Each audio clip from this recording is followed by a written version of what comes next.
Mudando de assunto, quero te falar a respeito do Corinthians, Silvinho demitido, e ele não pode, ou ele pode não ser o único.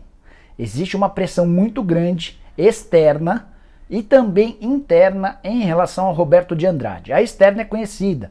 Nessa quinta-feira, inclusive, um grupo de torcidas organizadas do Corinthians divulgou uma nota afirmando que vai pressionar o presidente Duílio Monteiro Alves a dispensar o Roberto de Andrade. Foram enumeradas várias justificativas para isso.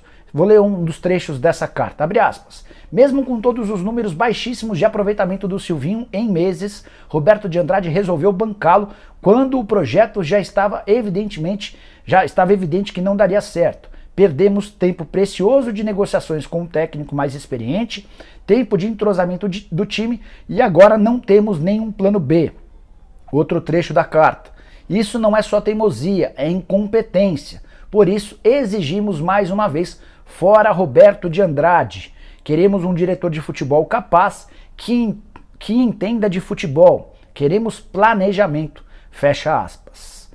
Esse movimento pedindo a demissão do Roberto de Andrade não é novo, mas agora vai se intensificar, especialmente depois da saída do Silvinho. Cheguei a contar para vocês que foi o Roberto de Andrade quem inventou o Silvinho como técnico e foi o Roberto quem nas últimas horas tentou manter o Silvinho apesar da pressão. O Roberto já desmentiu, mas é só mais uma das mentiras do diretor de futebol do Corinthians.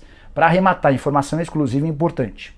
Além da pressão externa, dentro do elenco do Corinthians o Roberto é detestado.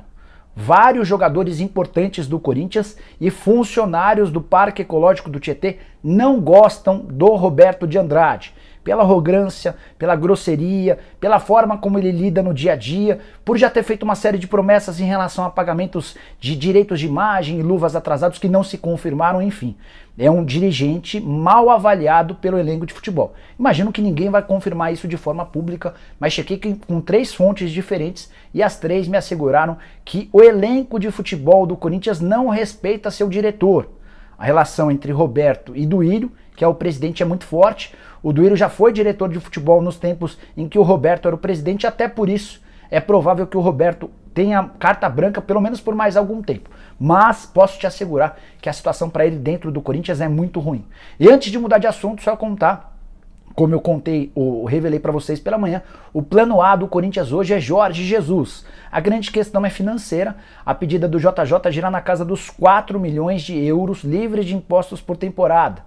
Isso está quase 1.900.000 reais por mês para ele e os 7 membros da comissão técnica. Essa informação me foi confirmada por uma pessoa muito próxima ao Jorge Jesus. As conversas já começaram e o Corinthians tenta encontrar um investidor, um parceiro que possa auxiliar no pagamento dos salários, não só do JJ como da comissão técnica. Se não houver acordo com o Jorge Jesus, aí sim o Corinthians vai trabalhar em outros nomes. Hoje a prioridade é o português.